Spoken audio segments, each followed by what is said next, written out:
ایک شخص نے نبی کریم صلی اللہ علیہ وآلہ وسلم سے پوچھا، مجھے ایسا عمل بتائیے جو مجھے جنت میں لے جائے۔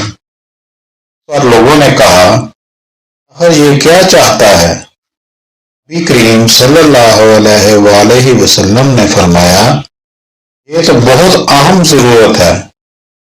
سنو، اللہ کی عبادت کرو، اس کا کوئی شریک نہ ٹھہراؤ، نماز قائم کرو، زکوٰۃ دو اور صلہ رحمی کرو۔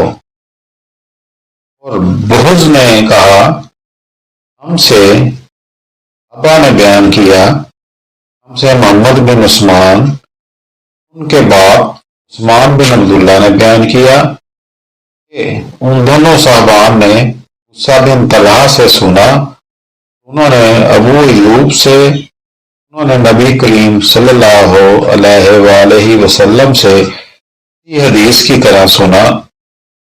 عبداللہ امام بخاری نے کہا، مجھے ڈر ہے محمد سے روایت غیر محفوظ ہے، روایت عمرو بن عثمان سے محفوظ ہے۔ بخاری حدیث نمبر 1396۔